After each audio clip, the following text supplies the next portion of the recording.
Saksikan terus, jangan kemana-mana, jangan lupa like, comment, and subscribe.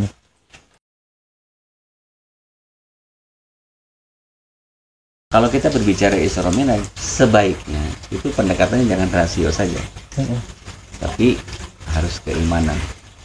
Karena begini, memang kata Rasulullah, Islam itu adalah agama yang rasional. Kan al-Islamu huwa dinul akli. Islam itu adalah agama yang sangat sesuai dengan logika, dengan akal. Tetapi sebagaimana yang dikatakan oleh Profesor Mukhtar Ali dulu, ya, bahwa Islam itu terbagi kepada dua ajarannya. Ada yang saintifik, ada yang doktrinal. Ya. Ya. Ajaran Islam yang saintifik itu adalah ajaran-ajaran Islam yang bisa dilogikakan, yang bisa dirasionalkan. Tapi yang doktrinal ini itu adalah ajaran Islam yang harus taken for granted. Harus kita terima begitu saja, gitu kan. Kayak misalnya sholat nih. Kenapa subuh itu 2 rakaat? Ya kan? Kenapa misalnya zuhur 4, asar 4, maghrib 3, isya 4? Itu kan itu doktrin yang harus kita terima begitu saja. Tidak bisa dirasionalkan. Kalau dirasionalkan, mungkin orang akan bertanya, kenapa kok subuh-subuh yang kita bangun tidur seger gitu kan, kok jumlah bilangan rakaatnya cuma 2? Kenapa isya yang kita setelah beraktivitas seharian lelah, itu kenapa rakaatnya 4? Misalnya kan, kalau itu di logika, kalau dirasionalkan. Gitu. Wah, saya semua subuhnya 4 rakaat. Ya nggak bisa, ya kan gitu. Ya, nggak termasuk kisah Isra Mi'raj ini. Kalau menurut Kasep, ini ya harus diterima dengan tadi tuh. Keimanan dulu. Yang harus adalah terima dulu. Iya, terima dulu. Jadi pakainya pakai metode kalam, jangan pakai metode filsafat. Gitu. Bedanya metode kalam dengan metode filsafat itu apa? Jadi Ido juga kan di kampus mungkin sudah mempelajari. Kalau kita belajar tentang ilmu kalam, sebenarnya kan baik ilmu kalam maupun filsafat itu kan sama-sama disiplin ilmu tentang kreativitas berpikir lah. Gitu. Cuman bedanya kalau metode kalam itu kan, sebelum kita mencari, berpikir lebih dalam tentang satu persoalan, diawali dengan yakin dulu, dengan iman dulu. Setelah kita yakin, baru kita melakukan proses pencarian. Gitu. Misalnya nih, kita yakin bahwa Allah itu ada. Setelah itu baru kita melakukan proses pencarian. Bukti-bukti, dalil-dalil dan sebagainya. Gitu. Berbeda dengan filsafat. Kalau filsafat itu kan diawali dengan ketidakpercayaan. Baru mulai mencari bukti-bukti. Ini bahayanya apa? Kalau pakai metode filsafat. Karena dia berangkat dari ketidakpercayaan. Ketika misalnya dalil-dalil dan bukti-bukti itu tidak dia temukan. Rasional. Ya, bablas sih bahasa orang Jawa mah. Bisa tidak percaya. Gitu kan. Seterusnya. Tapi kalau ilmu kalam karena dia dimulai dari percaya, dari iman, dari keyakinan. Kemudian dia melakukan proses pencarian bukti-bukti dan dalil. Ketika itu tidak ditemukan, dia akan kembali ke titik awal, yaitu percaya, iman itu. Berarti masuk surga dulu baru tahu buruknya apa gitu. Jadi sekarang Isra Mi'raj udah kita yakinkan saja dulu. Adapun tadi kayaknya tinjauan secara saintifik, tinjauan dari sisi apa, itu hanya untuk menguatkan saja, gitu.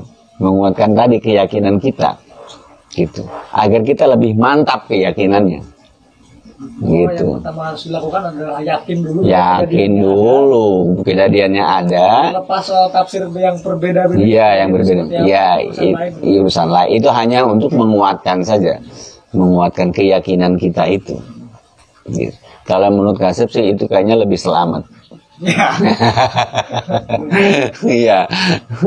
Jadi menurut Kasep proses pembelahan dada Nabi Muhammad dan malaikat Jibril itu bukan proses pembelahan yang physically gitu sifatnya, yang dikeluarin gitu dibuka, tapi lebih ke proses dibersihkan hatinya gitu, diterangkan perasaannya yang kurang lebih tafsirnya tidak secara physically gitu, semata gitu. Iya.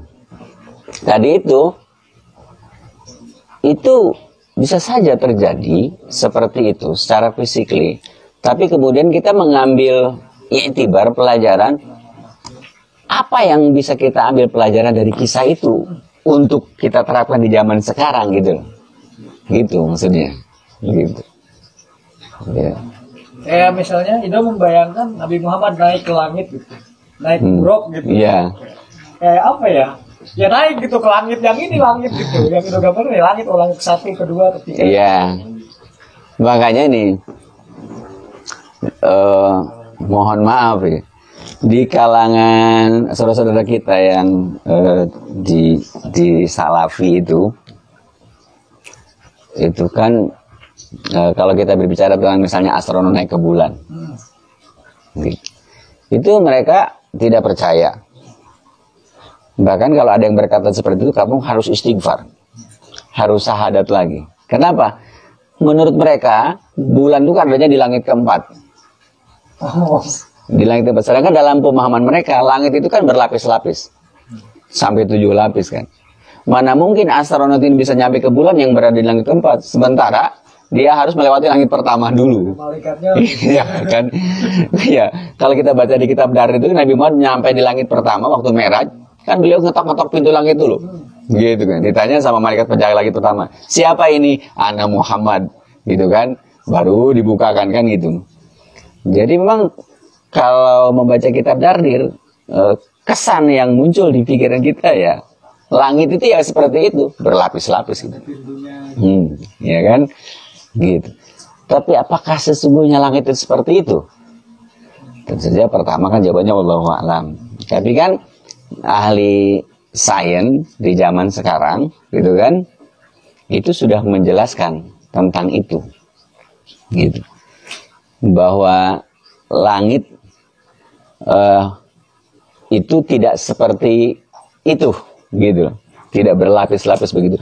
Terus yang dimaksud 7 lapis langit sebagaimana yang dijelaskan dalam Al-Quran itu apa maksudnya? Kata mereka, kalimat 7 di dalam bahasa Arab itu biasanya digunakan oleh orang Arab untuk melukiskan sesuatu yang tak terhingga gitu. Jadi kalau jumlahnya itu tak terhingga, tidak mungkin dihitung, itu dilukiskan oleh orang Arab dengan kata 7. Gitu. Terus kalau tidak salah juga, kata langit itu definisinya adalah sesuatu yang berada di atas kita. Langit itu, gitu kan? Ala fauqo itu, gitu ya. Kemudian masalah 7 lapis tadi itu sudah dijelaskan tadi oleh ahli fisika bahwa yang dimaksud dengan 7 lapis langit itu bukan berarti ya berlapis-lapis seperti ini gitu. Kita tidak bisa melukiskan itu secara detail karena definisi langit itu sendiri tadi kan tidak sebagaimana yang kita bayangkan dulu gitu kan gitu. Ketika misalnya dalam kitab Dardir itu dilukiskan bahwa Nabi Muhammad Mi'raj itu di langit pertama ketemu Nabi siapa, di langit kedua Nabi gitu. Langit sendiri itu di mana, apa itu kan itu belum jelas, masih debatable kan gitu, masih perdebatan. Kalau kita berpikirnya seperti itu, kita kan itu dimaklumi karena kita terjebak pada tadi ruang dan waktu kan gitu. Sedangkan di awal tadi sudah kita bahas bahwa kisah Isra Mi'raj ini adalah peristiwa yang sudah di luar ruang dan waktu gitu. Sebenarnya kan masalah-masalah seperti itu dalam proses penciptaan bumi misalnya kan Allah itu menciptakan alam semesta ini dalam 6 masa kan gitu. Sitati ayam kalau tidak salah gitu kan. Nah 6 masa yang dimaksud di situ apa gitu ya kan, padahal waktu itu belum ada barangkali kan, karena siang dan malam waktu yang kita kenal sekarang ini itu terjadi kan adanya perputaran bumi gitu kan, adanya siang ada malam karena ada rotasi, ada evolusi bumi. Sedangkan waktu itu Allah belum saja menciptakan alam semesta, tapi kok sudah ada keterangan Allah menciptakan alam semesta dalam 6 masa. Ya, sama barangkali tadi. Bukan berarti Allah nggak tahu nih kalau umat Muhammad nggak bakal kuat nih ngelaksanain sholat 50 waktu tuh kan, gitu kan.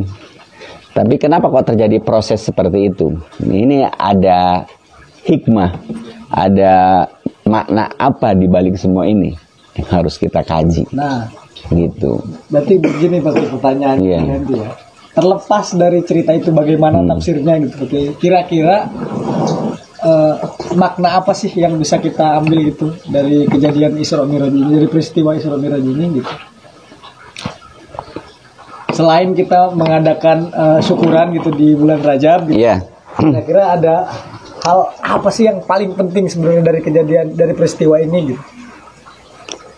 Kalau Kak Asep sendiri memaknai kisah Isra Mi'raj itu dua hal.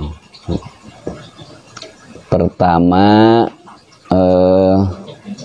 hikmah ilahiyah, gitu. Kedua, hikmah ilmiah. Nih, kalau kasih pribadi ya, hikmah ilahiyah itu pertama, kisah Isra Mi'raj ini adalah bagian dari tanda-tanda kekuasaan Allah, gitu. Kemudian yang kedua, masih masuk ke dalam hikmah ilahiyah, adanya perintah sholat, ya kan, gitu. Kemudian kalau hikmah ilmiahnya, gitu, di antaranya nih, ini terkait dengan tadi ilmu astronomi dan lain sebagainya. Tadi itu banyak saudara kita yang sampai saat ini tidak bisa menerima misalnya kalau ada manusia yang sampai ke bulan, gitu. Padahal Rasulullah melakukan perjalanan dari Mekah ke Palestina ke langit ke-7, bukan hanya ke bulan, ke langit ke-7, bahkan Sidratul Muntaha, tempat yang tidak bisa dijamah oleh siapapun kecuali Nabi atas izin Allah tentunya. Gitu. Ikut ya, iya. Itu artinya apa? Kalau Nabi melakukan perjalanan itu kan memang diperjalankan oleh Allah, Zat yang Maha Kuasa, gitu kan? Nah, manusia selain Nabi, apakah tidak mungkin bisa melakukan perjalanan ke angkasa? Mungkin, sebab dalam surat Ar-Rahman itu sudah dijelaskan ayatnya ya, yang ya masyarul jinni wal insi ini stata'tum an tanfudhu min aqtaris samawati wal ard fangfudhu la tangfudhu illa bisultan. Hai seluruh jin dan manusia, ini stata'tum jika kalian sanggup an tanfudhu min aqtaris samawati wal ard untuk menjelajahi setiap sudut langit dan bumi. Fangfudhu, jelajahilah oleh kalian. Maksudnya oleh jin dan manusia. Tapi kata Allah, la tangfudhu, kalian tidak bisa menjelajahi illa kecuali bisultan, dengan kekuatan. Nah, kekuatan di sini kalau Nabi Isra Mi'raj itu kan dengan kekuatan Tuhan. Iya kan, kekuatan Allah, kekuatan ilahiyah. Nah, kalau kita manusia biasa, sultan di situ dimanai dengan kekuatan ilmu. Gitu kan? Makanya kalau orang yang pertama kali naik ke bulan orang Uni Soviet ya waktu itu menciptakan pesawat astronot ya kan, pesawat ulang-alik. Kemudian setelah itu Amerika. Nah sekarang mah banyak negara-negara adik kuasa di dunia yang bisa melakukan perjalanan ke luar angkasa. Jadi, itu satu hikmah ilmiah ya gitu di antaranya. Saksikan terus, jangan kemana-mana, jangan lupa like, comment, and subscribe.